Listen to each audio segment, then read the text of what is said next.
Assalamualaikum warahmatullahi wabarakatuh. Kami dari kelompok 1 akan memaparkan materi mengenai Islam di Nusantara. Selamat menyaksikan. 5. Kebudayaan di Nusantara. Tradisi halal bihalal. Umat muslim mengajarkan halal bihalal adalah sebagai memaafkan setelah atau sebelum menunaikan ibadah puasa Ramadan. Mereka akan berkumpul dan bersedekah makanan. Tahlilan. Tahlilan adalah suatu kegiatan upacara atau ritual untuk mendoakan orang yang sudah meninggal, yang biasa dilakukan di hari pertama hingga hari ke-7 dan dilanjutkan di hari ke-30 atau 40 dan 100. Ziarah kubur. Ziarah kubur adalah suatu kegiatan kunjungan baik kepada orang yang sudah meninggal untuk mendoakannya, orang tua, nenek moyang, leluhur yang mendahulukan kita. Rebana. Rebana adalah alat musik tradisional yang dimainkan dengan cara dipukul dan diiringi sholawat. Biasanya rebana dimainkan pada saat acara pembukaan seperti pengajian, pernikahan, dan acara besar lainnya. Tradisi kupatan atau bakdo kupat. Bakdo yang artinya lebaran, sedangkan kupat dalam bahasa Jawa diartikan ketupat.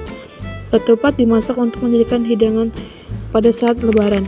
Biasa dilakukan setelah hari ke-7 Hari Raya Idul Fitri atau saat Hari Raya Idul Fitri. Keadaan Nusantara sebelum masuknya Islam. Sebelum masuknya Islam di Nusantara, masyarakat telah memiliki keberagaman budaya dan tradisi. Mereka memiliki kepercayaan kepada benda-benda alam dan roh nenek moyang. Banyak upacara ritual sebelum melakukan hajatan, kelahiran, perkawinan, kematian, dan lain sebagainya. Masuknya agama Hindu-Buddha ke Indonesia tidak menyebabkan tradisi-tradisi tersebut musnah, justru semakin tumbuh dan berkembang. Mereka menyesuaikan dengan tradisi-tradisi di masyarakat dengan mengubah cara-cara upacara ritual sehingga sesuai dengan nilai-nilai ajaran Hindu-Buddha. Pengaruh kebudayaan Hindu-Buddha dalam kebudayaan Nusantara terlihat pada seni rupa, seni ukir, dan seni bangunan. Terlihat pada relief Candi Borobudur tampak adanya perahu bercadik yang merupakan gambaran pelaut nenek moyang bangsa Indonesia. Penyebaran Islam di Nusantara terjadi melalui berbagai jalur, yaitu 1. Perdagangan. Pedagang Muslim dari Timur Tengah dan India telah melakukan perdagangan dengan Nusantara sejak abad ke-7. Mereka membawa agama Islam dan memperkenalkannya kepada penduduk lokal melalui interaksi perdagangan. 2. Perkawinan. Melalui perkawinan antara pedagang atau pemukim Muslim dengan penduduk lokal, agama Islam dapat menyebar secara damai dan alami ke dalam masyarakat Nusantara. 3. Pendakwah. Para ulama dan misionaris Islam dari berbagai wilayah seperti Arab, Persia, dan Gujarat datang ke Nusantara untuk menyebarkan agama Islam. Mereka membentuk komunitas-komunitas Muslim dan mendirikan pesantren untuk pendidikan agama. 4. Kerajaan Islam. Kerajaan-kerajaan Islam seperti Kesultanan Aceh, Kesultanan Demak, dan Kesultanan Banten memiliki pengaruh yang besar dalam penyebaran agama Islam di Nusantara. Mereka tidak hanya menjadi pusat kekuatan politik, tetapi juga menjadi pusat penyebaran agama Islam dan pembentukan institusi keagamaan seperti masjid dan pesantren. 5. Pendidikan. Pesantren dan madrasah menjadi lembaga pendidikan Islam yang penting dalam penyebaran agama Islam di Nusantara.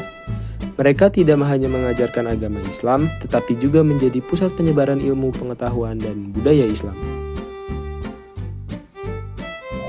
Tokoh pendakwah penyebaran budaya Islam di Nusantara antara lain adalah Wali Songo, Sunan Bonang atau Mahdum Ibrahim, Sunan Ampel atau Raden Rahmat, Sunan Giri atau Raden Ainul Yakin, Sunan Gresik atau Maulana Malik Ibrahim, Sunan Kudus atau Jafar Shodiq, Sunan Gunung Jati atau Syarif Hidayatullah, Sunan Kalijaga atau Raden Syahid, Sunan Derajat atau Raden Qasim, Sunan Muria atau Raden Umar Said. Sejarah wayang.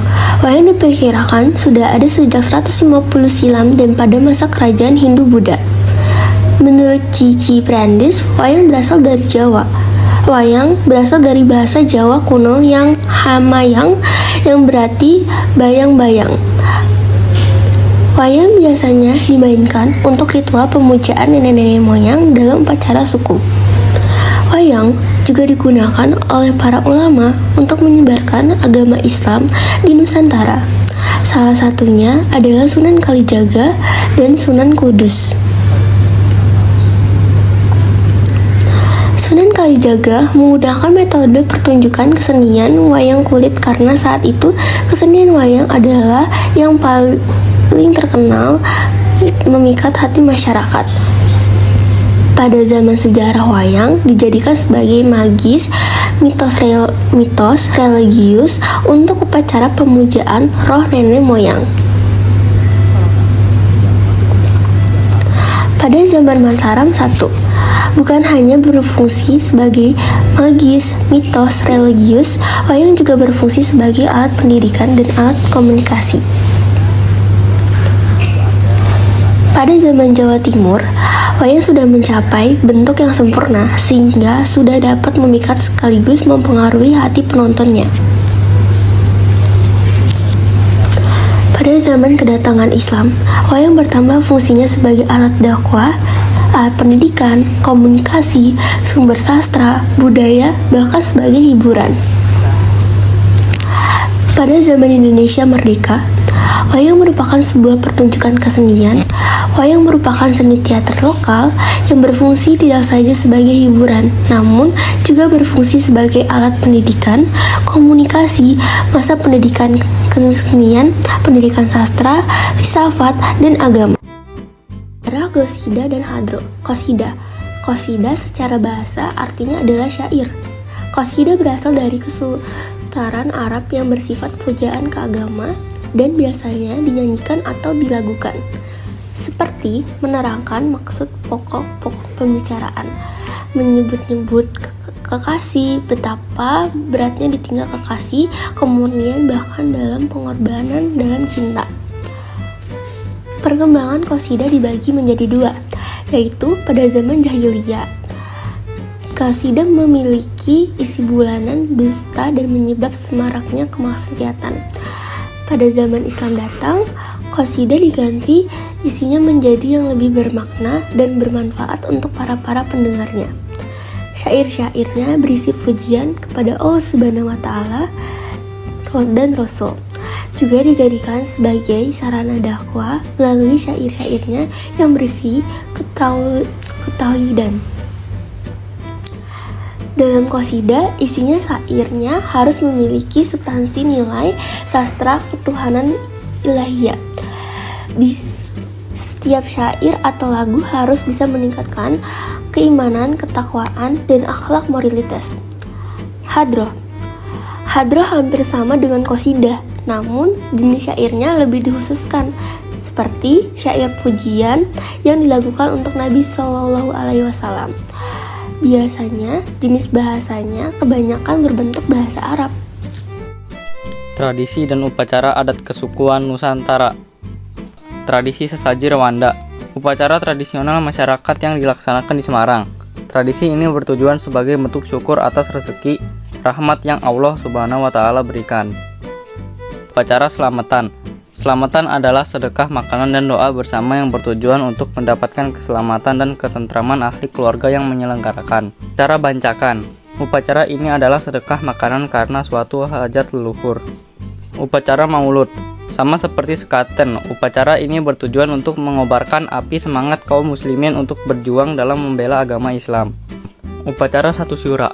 Sebagian masyarakat Indonesia menganggap satu syura adalah malam atau hari yang sangat sakral. Mereka mengharap ngalah berkah, menerima keberkahan. Biasanya mereka akan berpuasa 24 jam, tidak tidur semalaman suntuk, bahkan bermeditasi dengan khusyuk. Sekian dari kami. Wassalamualaikum warahmatullahi wabarakatuh.